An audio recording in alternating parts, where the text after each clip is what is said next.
इस हुकूमत के आने के बाद एक माफिया सामने आ रहा है। शुगर कमीशन की रिपोर्ट तो सामने आ गई मगर चीनी सस्ती नहीं हुई। आटे के बहरान पर रिपोर्ट आई मगर आटे की कीमत में कमी होने के बजाय और इजाफा हो गया। हुकूमत ने पेट्रोल सस्ता किया मगर पेट्रोल ही पंप से गायब हो गया। एक नया माफिया सामने आ गया जो हुकूमती गफलत से फ़ायदा उठा गया और उठा रहा है। पहले सस्ता पेट्रोल गायब करके महंगा हाई ऑक्टेन फरोख्त किया गया। अक्सर पेट्रोल पंप ग्राहकों को, यहाँ तक कि मोटरसाइकिल वालों को साफ कह रहे थे कि पेट्रोल नहीं है, हाई ऑक्टेन है, अगर लेना है तो हाई ऑक्टेन ले लो। हाई ऑक्टेन की कीमत हुकूमत नहीं, खुद तेल बेचने वाली कंपनियां मुकर्रर करती हैं। और जब पेट्रोल की कीमत हुकूमत ने कम की और कम करके 74 रुपये तक ले आई, तब भी हाई ऑक्टेन को सबने मिली भगत करके 150 रुपये से ऊपर ही रखा क्योंकि ये डी रेगुलेटेड प्रोडक्ट है। और फिर सस्ता पेट्रोल बेचने की बजाय एक तरीके से हाई ऑक्टेन बेचा गया। पेट्रोल को गायब करके मजबूर ग्राहकों को मुताबिक पेट्रोल पंप्स ने हाई ऑक्टेन बेचा, करोड़ों रुपए कमाए गए। रेगुलेटर कुछ नहीं कर सका, हुकूमत देखती रही। अब मुल्क भर में पेट्रोल की किल्लत की शिकायत सामने आ रही है। ईद के बाद से मुल्क भर में पेट्रोल की किल्लत है। 10 दिन से जायद हो गए, बहरान पर काबू नहीं पाया जा सका। कराची, लाहौर, इस्लामाबाद, रावलपिंडी, पेशावर और कोयटा में पेट्रोल पंप्स अक्सर बंद हैं। कुछ पेट्रोल पंप्स पर पेट्रोल फरोख्त नहीं हो रहा और कुछ पेट्रोल पंप्स खुले हुए हैं मगर उन पर रश है। लंबी लाइनें लगी हुई हैं।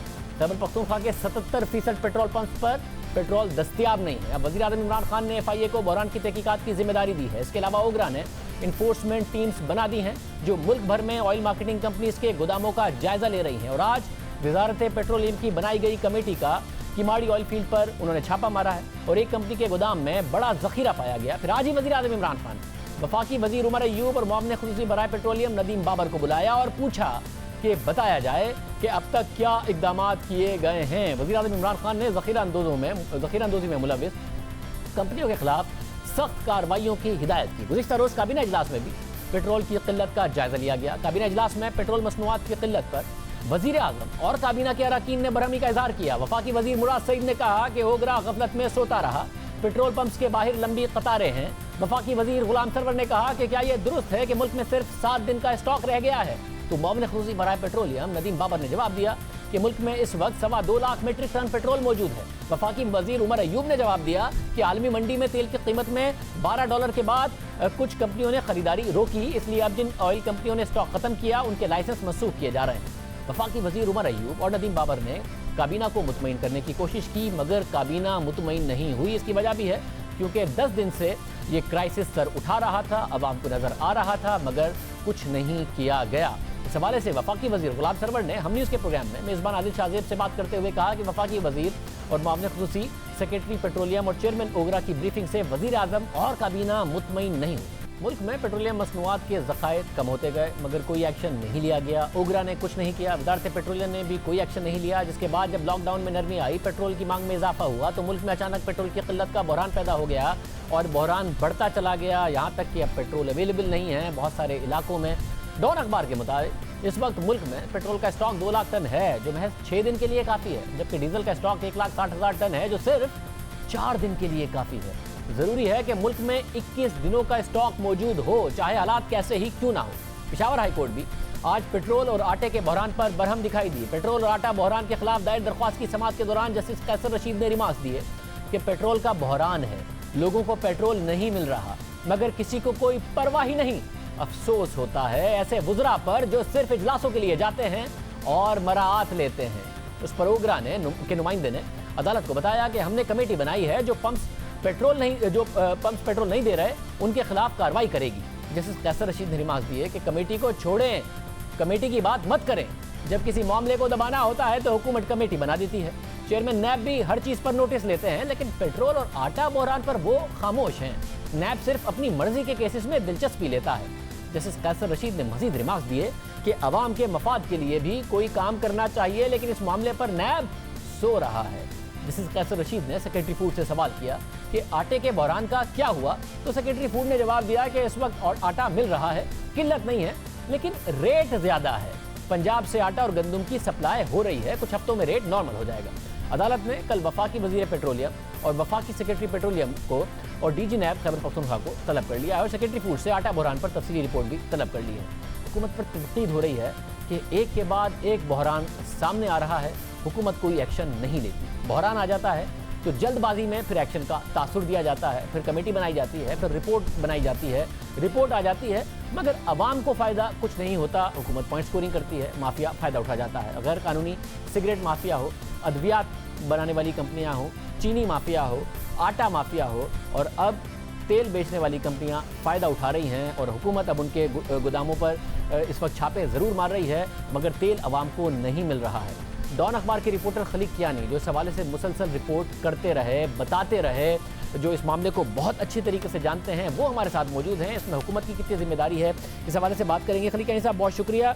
साहब, आपको लगता है कि ये प्राइवेट कंपनियां अगर इस तरीके से मैनिपुलेट करें कि अपने स्टॉक्स जो उनको कानून के मुताबिक मेंटेन रखने हैं ना रखें, अगर हो भी तो ना बेचें, हाई ऑक्टेन बेचें, तो हुकूमत कुछ कर सकती थी या हुकूमत नहीं कर सकती थी? ये इन्हीं कंपनियों की जिम्मेदारी थी और इन्हीं के खिलाफ कार्रवाई होनी चाहिए। नहीं जी, बिल्कुल रोका जा सकता था। इनफैक्ट ये खुद क्रिएट किया गया सिचुएशन जो है वो over the period of time develop हो रही थी, अचानक कुछ नहीं हुआ। और सूरत ये थी कि इंडस्ट्री और जो हुकूमती इदारे हैं वो आपस में लड़ाइयाँ लड़ते रहे और अल्टीमेटली ये जाके सिचुएशन क्रिएट हुई है। बात यह है कि एक होती है प्रोडक्ट रिव्यू मीटिंग जो मंथली बेसिस पे होती है, और पिछले 3-4 महीने में ये मंथली के बजाय ट्वाइस अ मंथ और समटाइम्स थ्राइस अ मंथ भी हुई है।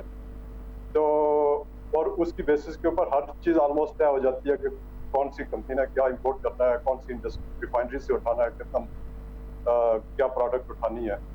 और दूसरा ये कि ये चीज़ें तय हो जाती हैं, फिर इसके ऊपर अमल दरामद होता है, कंपनियां पाबंद होती हैं, उनको फॉलो अप करती है पेट्रोलियम डिवीजन। इसी तरह जो लेटेस्ट सिचुएशन होती है कि आज कौन से डिपो के ऊपर कितना स्टॉक मौजूद है, कौन सी रिफाइनरी के ऊपर कितना स्टॉक है, पोर्ट के ऊपर कितना है, वहाँ से रास्ते में ट्रांसपोर्टेशन में कितना है, ये सारा डाटा जो है डेली बेसिस के ऊपर मिनिस्ट्री ऑफ पेट्रोलियम में भी तकरीबन 8-10 जो ऑफिस है उनको, इसी तरह ओगरा में, इसी तरह वो ऊपर प्राइम मिनिस्टर ऑफिस तक ये सारा डाटा डेली बेसिस के ऊपर शेयर होता है और सारी कंपनियां इसको देख रही होती हैं।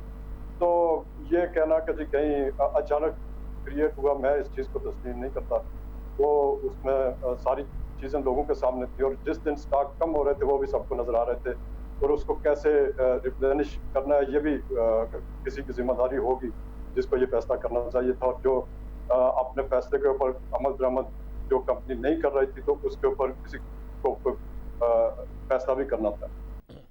मतलब यहाँ तक तो समझ में आ रहा है कि अगर स्टॉक नहीं मेंटेन कर रही थी और कंपनियां नहीं ले रही थी तो हुकूमत फौरी तौर पर कार्रवाई करती, मगर जो इन्वेंट्री लॉसेस के डर से कंपनियां नहीं बेच रही थी, हालांकि उनके पास स्टॉक मौजूद था, उसमें हुकूमत क्या करती? अब इनके खिलाफ कार्रवाई हो रही है तो ये दुरुस्त है, इसके अलावा भी कुछ हुकूमत कर सकती थी, क्योंकि आमतौर पर जब कीमतें बढ़ती है तो इनको इन्वेंट्री गेन भी होता है कंपनियों को, जब कम होती है तो इन्वेंट्री लॉस भी होता है, पार्ट ऑफ बिजनेस है, मगर इन्वेंट्री लॉसेस को बचाने के लिए इन्होंने अवाम की लाइनें लगा दी हैं। हुकूमत और क्या कर सकती थी?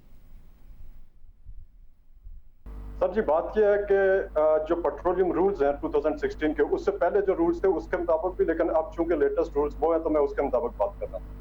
हर कंपनी की रिक्वायरमेंट है कि जो उसकी डेली सेल है उसके हिसाब से 21 दिन के मिनिमम स्टॉक उसके पास होने चाहिए, जंग हो या अमन हो, और कहीं पीछे आग लगी हुई हो, जो भी सूरत हाल हो, आपने अपने 21 दिन के स्टॉक रखने, कीमत ऊपर जाए या नीचे जाए।